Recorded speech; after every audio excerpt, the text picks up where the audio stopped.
Hey guys, আজকের ভিডিওটা একটু ডিফারেন্ট হতে চলছে কারণ আজকে আমি তোমাদের কোনো টিপিক্যাল ক্রাইম স্টোরি শোনাবো না। আজকের স্টোরিটা রেডিট থেকে নেওয়া এমন একটা ডিস্টার্বিং ইনসিডেন্ট নিয়ে, যেটা শোনার পর তোমরা নিজেরাও ভাবতে শুরু করবে আসলে আমরা কি আমাদের নিজেদের বাসায় সেফ আছি। এবং আজকের এই স্টোরিটা জেমস রেনের নামের একটি আইডি থেকে শেয়ার করা হয়েছিল, যিনি নিজে একজন আমেরিকান জার্নালিস্ট এবং ক্রাইম রাইটার। তো এই স্টোরিটা যিনি শেয়ার করেছে জেমস রেনার, উনি একদিন একজন মহিলার ইন্টারভিউ নিচ্ছিল। তখন সেই মহিলা তার সাথে ঘটে যাওয়া একটি হরিফাইং ইনসিডেন্ট শেয়ার করে, যেটা আমি আজকে তোমাদের শোনাতে যাচ্ছি। এবং যেহেতু জেমস এই পুরো স্টোরির মধ্যে কোথাও সেই মহিলার নাম মেনশন করেনি, তো এই জন্য সেই মহিলাকে আমি জেসিকা নামে ডাকবো, যাতে তোমাদের বুঝতে সুবিধা হয়।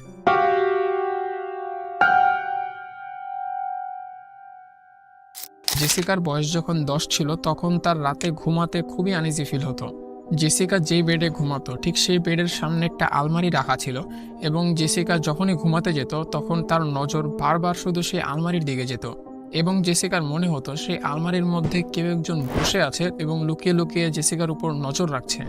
এবং জেসিকা প্রত্যেক রাতে ঘুমাতে না পেরে তার বাবা মার রুমে যেত এবং গিয়ে বলতো জেসিকার রুমের আলমারির মধ্যে নাকি বুগিম্যান আছে। তো যারা বুগিম্যান কি জানো না, বুগিম্যান হচ্ছে একটা মিথিক্যাল ক্রিয়েচার। যেমন আমাদের দেশে ভূত জিন হয়ে থাকে, ঠিক তেমনই আমেরিকাতে বুগিম্যান বলে। তো এই বুগিম্যানকে বেস করে আমেরিকাতে অনেক হরর মুভিও বানানো হয়েছে। So back to the story. জেসিকার এইসব কথা শোনার পর তার বাবা মা তাকে সবসময় বলতো যে বুগিম্যান আসলে এক্সিস্ট করে না, এগুলো জাস্ট তোমার কল্পনা। সো এগুলো নিয়ে চিন্তা না করে নিজের রুমে যাও এবং ঘুমাও, এবং আমাদেরও ঘুমাতে দাও।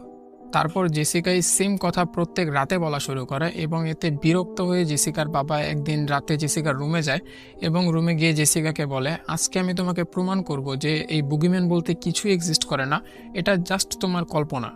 তারপর জেসিকার বাবা আস্তে আস্তে আলমারির দিকে আগায় এবং আলমারি খোলার চেষ্টা করে, কিন্তু আলমারির ভিতর থেকে কিছু একটা জিনিস টাইটলি আলমারি ভিতর থেকে ধরে রেখেছিল। এটা বুঝতে পারার সাথে সাথে জেসিকার বাবা জেসিকাকে রুম থেকে বের করে, কারণ আলমারির মধ্যে যে কোনো কিছু হতে পারে।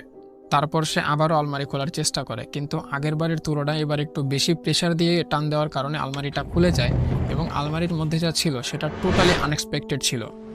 আলমারির মধ্যে লিটারেলি একজন মানুষ দাঁড়িয়েছিল, যার বয়স 55 থেকে 60-এর মধ্যে হবে।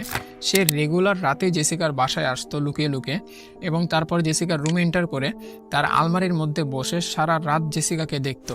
তারপর আর কি, জেসিকার বাবা সেই লোককে মারতে শুরু করে, এবং ঠিক তখনই জেসিকার মা পুলিশকে কল করে এই পুরো ঘটনা সম্পর্কে জানিয়ে দেয়, এবং কিছুক্ষণের মধ্যে পুলিশ চলে আসে এবং সেই লোককে অ্যারেস্ট করে নিয়ে যায়।